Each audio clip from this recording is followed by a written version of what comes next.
Labarai. Dan wasan kasar Spaniya da a karo na karshe da aka kalle shi yana taka leda a filin wasa shine ya kasance a ranar 31 ga watan Agusta a lokacin fafatawar su tare da kungiyar kwallon kafa ta Rayo Vallecano. Sannan kuma bai samu damar karawa da aka yi tare da kungiyar kwallon kafa ta Valencia, Newcastle United bugu da ƙari, sannan kuma bai kasance samuwa ba a karawar da Barcelona ta yi tare da kungiyar kwallon kafa ta Getafe na kwana-kwanan nan. Amma duk da haka matashin dan wasa mai shekaru 18 din wato Lamine Yamal ya kasance a babban birnin Paris a daren Litinin tare kuma da tawagarsa wato iyalansa a halartar da suka yi lokacin da ake karrama kyautar bayar da kyautar Ballon d'Or na shekarar 2025. Rahotanni daga kasar Spaniya sun yi zargin cewa mahaifin dan wasa Lamine Yamal ya riga da ya shirya wani guri da za a gudanar da bikin shagali da nufin cewa idan har ɗansa dan wasa Lamine Yamal shi aka zaba a matsayin gwarzon dan wasa na Ballon d'Or. Amma kuma daga ƙarshe kofin ya tafi a sunan dan wasa Ousmane Dembele na Paris Saint-Germain. Har ila da yau da shi ma shugabar Laporta ya halarci babban birnin Paris domin yaba wa Aitana Bonmati wacce ta samu nasarar lashe kyautar Ballon d'Or na maza sau 3 a jere.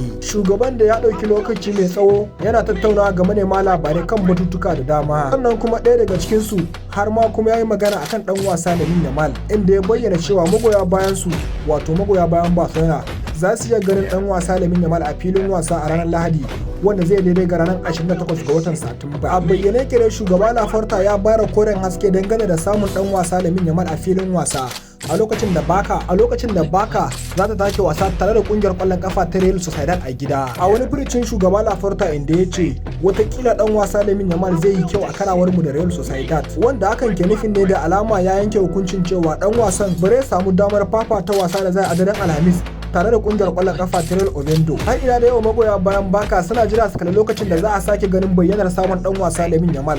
Amma kuma abin jira a gani shin ko babban koci Hansi Flick zai sake tunawa da dan wasa Marcus Rashford bayan da a baya ya aje baturen a benki kafin daga baya sako shi a karawar da suke tare da kungiyar kwallon kafa ta Getafe inda aka sanya dan wasa Ferran Torres a madadinsa kafin kuma daga baya dan wasa Marcus Rashford ya fito daga baya. Gabanin wasan da za a farkon wannan makon bayan da kuma aka bayar da kyautar Ballon d'Or inda babban koci Hansi Flick ya bayyana kwarin gwiwarsa game da cewa dangane da bayar da kyautar Ballon d'Or inda babban koci Hansi Flick ya ce wannan bikin ya kasance abin kwadaitarwa ce a gare shi sannan kuma a shekara mai zuwa. Wadan wasa Lamine Yamal yana buga kwallon kafa da kyau zai samu damar kyautar lashe kyautar Ballon d'Or tabbas.